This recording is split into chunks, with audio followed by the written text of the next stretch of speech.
എല്ലാവർക്കും നമസ്കാരം. നമുക്കിന്ന് ഓണം സ്പെഷ്യലായിട്ട് ഒരു ശർക്കര വരട്ടി ഉണ്ടാക്കി നോക്കാം. ഞാനിവിടെ പച്ച നേന്ത്രക്കായ എടുത്തിട്ടുണ്ട്. ഇത് ഏകദേശം 1 കിലോനുണ്ട്. ഇത് നമ്മളൊരു മീഡിയം നല്ല അത്യാവശ്യം മൂപ്പുള്ളത് നോക്കിയിട്ടാണ് എടുത്തിരിക്കുന്നത്. ഒരുപാട് മൂത്ത് പോയത് വേണ്ട, എന്നാലും അത്യാവശ്യം മൂപ്പുള്ള കായ നോക്കിയിട്ട് എടുക്കണം. അതല്ലെങ്കിൽ അത്ര മുറുക്കം ശർക്കര വരട്ടിക്ക് അധികം മുറുക്കം കിട്ടില്ല. അപ്പോൾ ഇതുപോലെയുള്ള കായ നോക്കിയിട്ട് എടുക്കുക.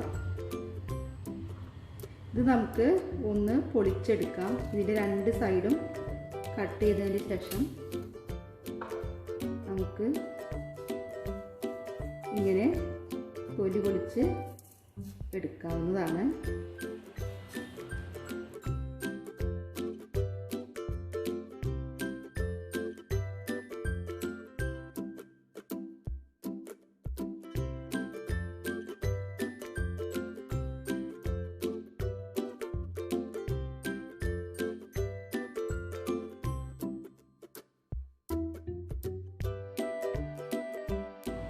ഈ കായയുടെ കറ കളയാൻ വേണ്ടിയിട്ട് നമ്മളിത് തൊലിയൊക്കെ കളഞ്ഞിട്ട് കുറച്ച് സമയം വെള്ളത്തിലോട്ട് ഇട്ട് വെച്ചിട്ടുണ്ട്. ഇനി അത് നമുക്ക് 1 ഇഞ്ച് കനത്തിലുള്ള കഷ്ണങ്ങളാക്കിയിട്ട് മുറിച്ചെടുക്കാം.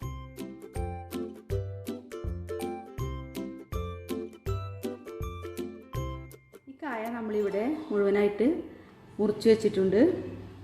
1 ഇഞ്ച് കനത്തിലുള്ള കഷ്ണങ്ങളാക്കിയിട്ട് നമ്മളിവിടെ മുറിച്ച് വെച്ചിട്ടുണ്ട്. ഇനി നമുക്കിത് ഫ്രൈ ചെയ്തെടുക്കാം. ഫ്രൈ ചെയ്യുമ്പോൾ വെറുതെ എണ്ണയിലിട്ട് ഫ്രൈ ചെയ്തെടുത്താൽ മതി. വേറെ മഞ്ഞളോ ഉപ്പോ ഒന്നും ചേർക്കേണ്ട ആവശ്യമില്ല. അപ്പോൾ നമുക്കിത് ഫ്രൈ ചെയ്തെടുക്കാം. ഇതിലോട്ട് പൊടിച്ച് ചേർക്കാൻ വേണ്ടിയിട്ട് നമ്മളിവിടെ ഒരു 2 ടീസ്പൂൺ ജീരകവും അതുപോലെ 2 കഷ്ണം ചുക്കും കുറച്ച് ഏലക്കായും എടുത്തിട്ടുണ്ട്. ഇത് നമുക്കിനി ഒന്ന് വറുത്ത് പൊടിച്ചെടുക്കണം. പിന്നെ ഒരു 1/4 കപ്പ് പഞ്ചസാര കൂടി നമ്മളിവിടെ എടുത്തിട്ടുണ്ട്. ഈ കായ വറുത്തെടുക്കാൻ വേണ്ടിയിട്ടുള്ള എണ്ണ നമ്മളിവിടെ ചൂടാക്കാനായിട്ട് വെച്ചിട്ടുണ്ട്. എണ്ണ ഇപ്പോൾ ചൂടായി വന്നിട്ടുണ്ട്. ഇതിലേക്ക് നമുക്ക് കായ ഇട്ട് കൊടുക്കാം.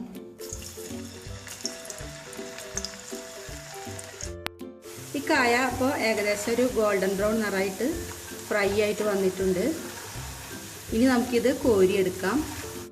ഇനി ഇത് കോരി മാറ്റിയതിന് ശേഷം അടുത്തതും ഇതുപോലെ ഫ്രൈ ചെയ്തെടുക്കാം. ഫ്രൈ ആയ കായ മുഴുവൻ ഞാനിവിടെ കോരി എടുത്തിട്ടുണ്ട്. അടുത്ത ബാച്ചും ഞാനിങ്ങനെ ഇട്ട് കൊടുത്തിട്ടുണ്ട്. ഞാനിത് വെളിച്ചെണ്ണയിലാണ് ഫ്രൈ ചെയ്തെടുക്കുന്നത്. അപ്പോൾ നാടൻ വിഭവങ്ങളൊക്കെ നമ്മളെപ്പോഴും വെളിച്ചെണ്ണയിൽ തന്നെ തയ്യാറാക്കുന്നതാണ് നല്ലത്.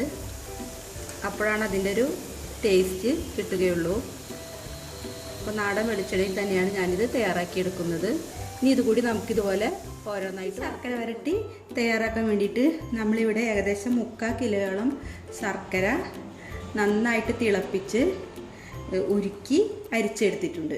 ഇതിൽ കല്ലൊക്കെ ഉണ്ടാവാനുള്ള ചാൻസ് ഉണ്ട്. അപ്പോൾ ശർക്കര എപ്പോഴും ഉരുക്കി കഴിഞ്ഞാൽ ഒന്ന് അരിച്ചെടുക്കണം. അരിച്ച് അതിലുള്ള അഴുക്കൊക്കെ മാറ്റിയതിന് ശേഷം വേണം എടുക്കാനായിട്ട്. അപ്പോൾ നമ്മളിവിടെ ശർക്കര 3/4 കിലോ ശർക്കര 1 കിലോ കായാണ് എടുത്തിരിക്കുന്നത്. അതിലേക്കൊരു 3/4 കിലോയോളം ശർക്കര ഉരുക്കിയെടുത്തിട്ടുണ്ട്. ഇനി നമുക്കിതൊന്ന് വറ്റിച്ചെടുക്കണം. നമ്മളിവിടെ ഒരു 1/4 കപ്പോളം പഞ്ചസാര നന്നായിട്ട് ഫൈനായിട്ട് പൊടിച്ച് വെച്ചിട്ടുണ്ട്. അതുപോലെ എടുത്തു വച്ചിരിക്കുന്ന ചുക്ക്, അതുപോലെ ജീരകം, ഏലക്കായ എന്നിവ ഒന്ന് വെറുതെ ഒന്ന് ഫ്രൈ ചെയ്തെടുത്തതിന് ശേഷം നന്നായിട്ട് ഫൈനായിട്ട് പൊടിച്ച് വെച്ചിട്ടുണ്ട്. വെറുതെ ഇട്ട് ഫ്രൈ ചെയ്തെടുക്കാനേ പാടുകയുള്ളൂ. അതുപോലെ എണ്ണയൊന്നും ഉപയോഗിക്കാൻ പാടില്ല. ഇനി നമ്മളിവിടെ ഒരു പാൻ അടുപ്പിലോട്ട് വെച്ചതിന് ശേഷം ഈ ഉരുക്കി വെച്ചിരിക്കുന്ന ശർക്കര പാവ് കാച്ചിയെടുക്കാൻ വേണ്ടിയിട്ട് ഇതിലേക്ക് ഒഴിച്ചു കൊടുക്കുകയാണ്.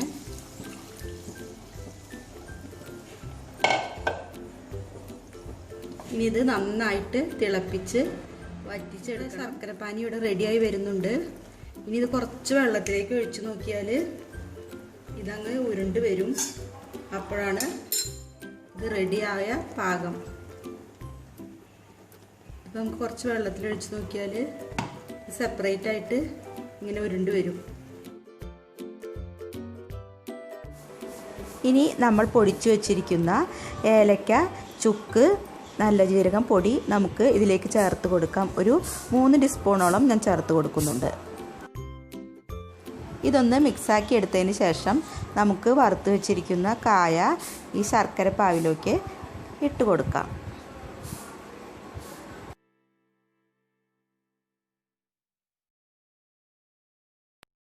കായ നമ്മൾ ഇതിലേക്ക് ഇട്ട് കൊടുത്തിട്ടുണ്ട്.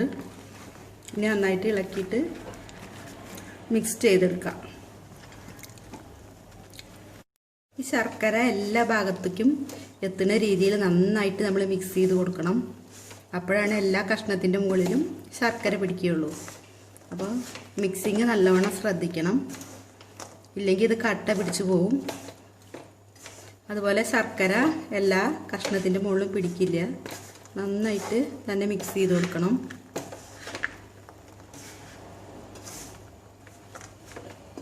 ഇനി നമുക്കിതിലേക്ക് കുറച്ച് പഞ്ചസാര പൊടിച്ചത് ഇട്ട് കൊടുക്കാം. തീ ഓഫാക്കിയതിന് ശേഷം വേണം ഇട്ട് കൊടുക്കാനായിട്ട്, അല്ലെങ്കിൽ പഞ്ചസാര അലിഞ്ഞതിന് ശേഷം ഇതിലാകെ അലിഞ്ഞ് ഇത് വെള്ളം പോലെ വരും. അപ്പോൾ തീ ഓഫാക്കിയതിന് ശേഷം കുറച്ച് പഞ്ചസാര നമുക്ക് ഇതിലേക്ക് ഇട്ട് കൊടുക്കാം.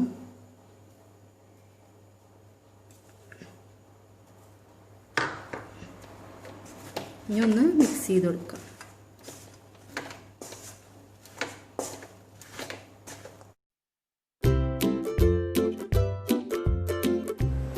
അപ്പോൾ നമ്മുടെ ഓണം സ്പെഷ്യൽ ശർക്കര വരട്ടി ഇവിടെ റെഡിയായി കഴിഞ്ഞു. ഈ ഓണത്തിന് നമുക്ക് ശർക്കര വരട്ടി പുറത്തു നിന്നും വാങ്ങിക്കാതെ വീട്ടിൽ തന്നെ തയ്യാറാക്കി നോക്കൂ. നിങ്ങൾക്ക് എൻ്റെ വീഡിയോ ഇഷ്ടമായി എങ്കിൽ ഷെയർ ചെയ്യാനും ലൈക്ക് ചെയ്യാനും സബ്സ്ക്രൈബ് ചെയ്യാനും മറക്കരുത്. നല്ലൊരു റെസിപ്പി ആയിട്ട് വീണ്ടും കാണാം. അപ്പോൾ എല്ലാ മലയാളികൾക്കും എൻ്റെ ഹാപ്പി ഓണം.